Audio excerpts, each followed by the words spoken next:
आम्ही काचेतून पाहत बसायचो तिला. दिवस रात्र तिथेच पडीक असायचो. खर्चिक होतं पण निभावून नेलं. बऱ्याच प्रयत्नांनंतर वाचली ती. एक पालक मला सांगत होते, ती जन्मालाच मुळीच उशिरा आली होती.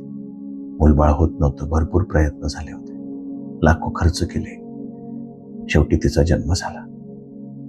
वजन कमी होतं म्हणून NICU मध्ये ठेवावं लागलं होतं. मोठ्या शाळेची फी परवडणारी नव्हती.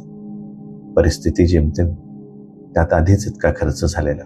पण तरी ठरवलं की सगळ्यात भारी शाळेत टाकायचं आपल्या पोरीला. टाकलं सुद्धा. आम्ही आलिशान शाळेच्या त्या काचेतून पाहत बसायचो तिला. दिवस रात्र तिच्यासाठी राबायचो. खर्चिक होतं पण निभावून नेलं.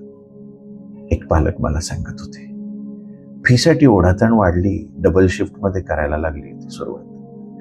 हिने सुद्धा डबे मेस सुरू केली होती. शाळेत कर्सिव जमत नव्हतं. इंग्रजी नीट येत नव्हतं. मग फोनिक्सचा क्लास लावला. रायटिंगचा पण क्लास लावला. मग मॅथ्स सायन्सचा पण लावला. आधीच महागडी शाळा, त्यात इतके सारे क्लासेस. पण म्हटलं नको कमी पडायला. परवडत नव्हतं पण शाळेच्या बसमध्येच जायला हट्ट धरायची. आम्ही AC बसमध्ये बसवून तिला काचेतून पाहत असायचो. एक पालक मला सांगत होते, हिने शिवण क्लास पण सुरू केले नंतर. मी पण वेळ मिळेल तसं डबे पुरवू लागलो. काही कमी पडू देत नव्हतो पोरीला. झोप पुरेशी होत नव्हती आमची पण निभावून नेत होतो. हिचं त्यात आजार पण आलं.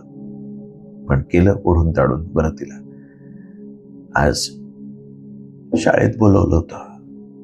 म्हटले समज देऊन सोडतो आहोत यावेळी. पुढच्या वेळी काढून टाकू. अभ्यासात अचानक मागे पडलीये. वर्गात बऱ्याचदा नसते म्हटलं. पण मग शाळेत तर रोज जाते. मीच तर सोडतो तिला. मग वर्गात नसते म्हणजे? घरी आल्यावर विचारलं तिला तर म्हणते मला शाळा नाही आवडत. मला तुम्ही पण नाही आवडत. आमचं काय? आमच्या कष्टाचं काय? काय केलं माझ्यासाठी तुम्ही म्हणते. आणि त्यात काय? तुमचं कर्तव्य आहे ते म्हणते. मी थोडी सांगितलं होतं तुम्हाला. एकतर माझं नशीबच फुटकं आहे जे मी तुमच्या पोटी जन्माला आले. सगळं पुरवून, सगळ्या सुखसुविधा देऊन, सगळे लाड करून, सगळी जगण्याची धावाधाव तिच्या भोवती तिच्यासाठी करून हे ऐकायला मिळालं आज. आज सुद्धा ते आई बाबा काचेतून तिला पाहत बसलेत. एक मुलगा मला आवडतो म्हणून त्याला मी का नाही आवडत म्हणून विषारी औषध पाहिल्याने ICU मध्ये येते.